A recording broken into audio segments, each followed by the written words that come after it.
Salut à tous, aujourd'hui on va parler de Tout simplement noir, une comédie réalisée par Jean-Pascal Zadi. Kiss me, mama, kiss your boy, bless me well and lucky. For I won't be back till I return. I'm gone to old Kentucky. Cumberland Gap's the devil of a gap. That's what the scouts all tell you. Au niveau des acteurs, on retrouve Jean-Pascal Zadi, Fary, l'humoriste, et aussi de nombreux caméos comme Soprano ou Éric Judor. Alors pour vous résumer ce film, en fait c'est l'histoire de JP, un acteur raté qui va lancer une marche noire de protestation. Et donc tout au long du film, on va suivre le processus de création de cette marche. Si je dois donner un avis général à ce film, je dirais que c'est plutôt une bonne comédie, ça n'est pas extrêmement drôle, mais il y a de bons moments. Il y a également certains clichés et certaines lourdeurs, mais globalement on peut dire que c'est une note positive. Alors pour rentrer dans le détail, on va d'abord parler des personnages. Le personnage principal, c'est Jean-Pascal, donc celui qui veut monter la marche noire. C'est quelqu'un d'assez maladroit, on va dire, qui a des idées assez arrêtées. Il manque un peu de crédibilité, par exemple les gens se moquent de ses dents en permanence, mais c'est également quelqu'un d'authentique, de pur. À travers ce personnage, le film cherche à montrer que quand on veut lancer un mouvement populaire, il ne faut pas y aller à moitié, il faut être clair et convaincu de ses idées. Et d'ailleurs, ce mouvement finit par le dépasser médiatiquement. Tout ce qui est montré dans le film par rapport à la construction d'un mouvement populaire, c'est vraiment très bien fait. Ça montre toutes les étapes essentielles et les choses qu'il faut avoir pour construire ce type de mouvement. À l'opposé de Jean-Pascal, vous avez Fary, l'humoriste qui joue son propre rôle dans le film. Fary est un personnage beaucoup plus professionnel. Il est sûr de lui, il sait ce qu'il faut dire et ne pas dire.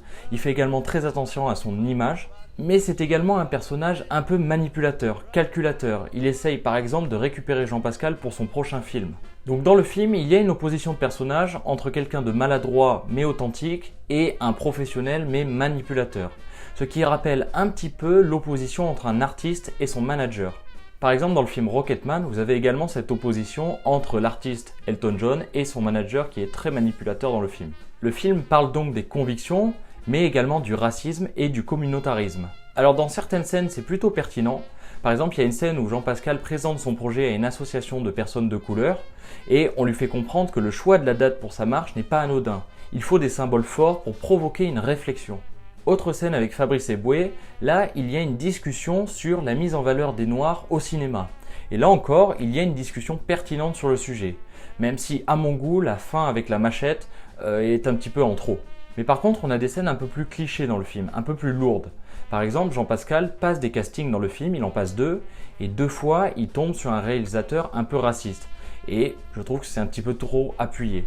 Pareil, on a 2 scènes d'arrestation policière. Bon, certes, ça s'inscrit dans un contexte de contestation contre les violences policières, mais je sais pas si c'était très pertinent d'en rajouter une couche dans le film. En tout cas, ça n'apporte pas grand-chose.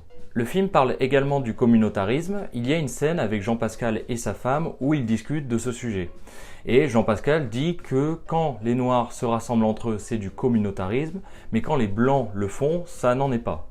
Là encore, je trouve un petit peu ce point discutable, car par exemple, vous avez des groupes extrémistes de personnes blanches qui se rassemblent et on parle quand même de communautarisme. Donc c'est un point où le film n'est pas très pertinent non plus. Cette comédie, elle est marquée par de nombreux caméos. Alors ma crainte première concernant ces caméos, c'est que ce ne soit juste du fanservice pour personnalités médiatiques, mais à ma grande surprise, tous ces caméos sont globalement très bien utilisés et apportent quelque chose à la réflexion du film.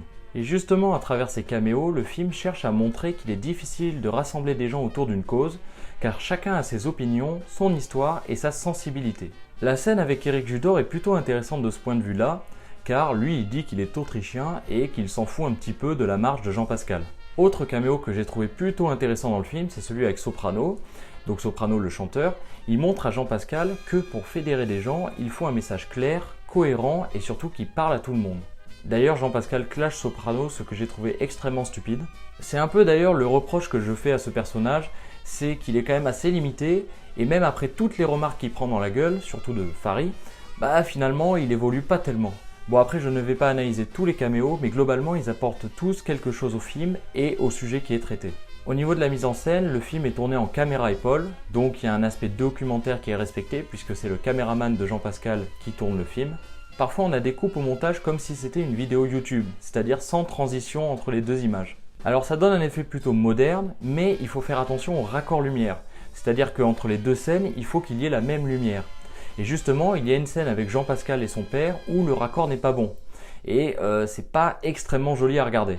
Alors je ne sais pas si c'était voulu par le réalisateur, mais on va dire que ça fait un petit peu bizarre.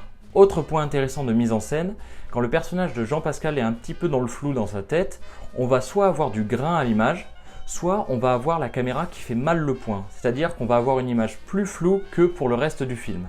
C'est assez efficace comme effet car on comprend bien que le personnage est un petit peu dans le doute dans sa tête. Dans une autre scène, on a Jean Pascal qui se regarde dans un miroir, et ce miroir comporte un cadre en bois, une couleur d'ailleurs qui fait référence un petit peu à sa couleur de peau. Et la chose intéressante dans cette scène, c'est qu'il ne peut pas sortir de ce cadre. Enfin du moins il disparaît dès qu'il en sort. L'idée un petit peu dans cette scène, c'est qu'il est enfermé par sa couleur de peau, par le cadre qu'on lui a imposé. Je trouve ça plutôt intéressant comme idée. On a aussi des zooms assez violents de temps en temps. Alors personnellement je ne suis pas très fan de cette technique dans ce film. Dans d'autres films, ça marche plutôt bien cette technique du zoom, notamment pour capter des émotions et aller au plus près des personnages. Je pense par exemple à La vie d'Adèle de Keshish, où là vraiment le zoom sert à capter la moindre émotion des personnages. Dans Tout simplement noir, bien le zoom n'est pas forcément utilisé d'une manière très intéressante. Pour finir, on a quelques références ciné dans le film, notamment une référence à Scarface, quand Jean Pascal parodie la scène des mains de Tony Montana.